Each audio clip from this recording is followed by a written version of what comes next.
must get fit. It's the most important thing you can do, because if you get yourself in shape, you're gonna be able to respect yourself more, which means people respect you more. You oftentimes treat people how to treat you. You manage people and how to treat you. If you start by gaining in shape, you can naturally respect yourself more. People will naturally respect you more. They'll think you're smarter.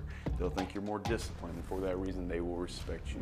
You can start a business and be out of shape and quickly find out that you do not have the energy to sustain what it will take to make that business work. Energy is currency, and having energy comes from being in shape. It comes from the food that you eat. It comes from the energy that you create through working out and having muscles and being out of breath and be able to be calm after that. It removes negative energy. It's very important to get in shape. It's the number one thing you can absolutely do to help yourself in your life, and it is not something that you can put off until later. If you want to be better with girls, if you want to be respected by other men in the workspace, if you want to respect yourself, you will put your fitness first. Then you can move towards starting your business. This man is living on the road. He's like these guys that we talk about that aren't appreciated. This is a truck driver. This is a guy in the construction business. This is a guy out on the road trying to build an empire for his family to have a legacy. Every man's got his own rodeo, just chasing these jobs all over the country, man. And of course it goes into the other parts, you know, where she's like, I found somebody new, and he's saying he sure ain't no rodeo man. And so right there, he has a decision. He can either argue and beg and all this other stuff, or he can leave that phone dangling off the hook,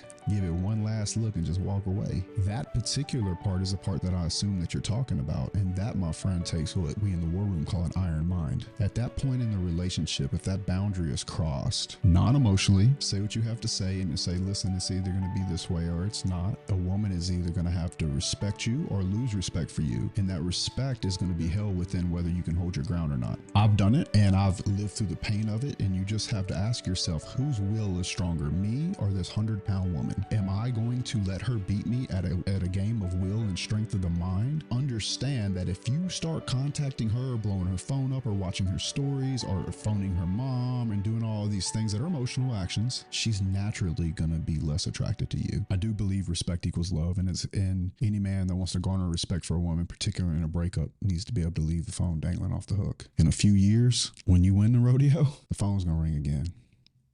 Then it's up to you what to do.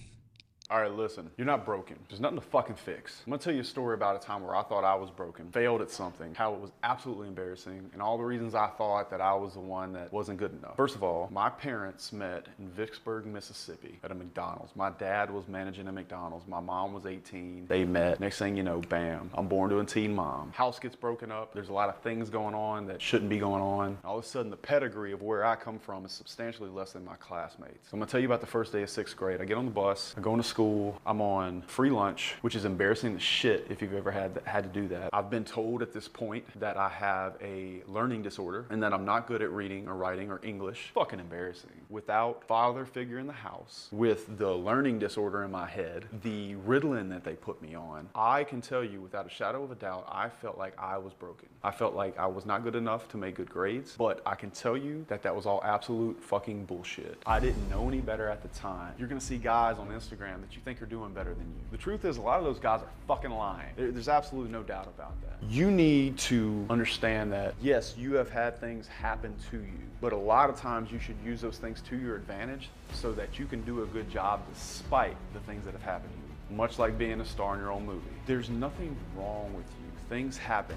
Sometimes you're in a bad situation, things like that. That's okay, but it certainly doesn't mean you're broken. What you need to do is pay attention to that gut, that little voice in your head that says, hey dude, you need to get the fuck up, let's go right now. You need to go to the gym. You need to study if you have a test. But you don't need to allow yourself to feel worthless if you can just pay attention to what you know in your heart is the right thing for you to do. And if you don't do that, then you pump the brakes, then you confront yourself, you'll do a lot better, and it'll get rid of all that bullshit fucking noise from people that will never do as good as you. You've got this.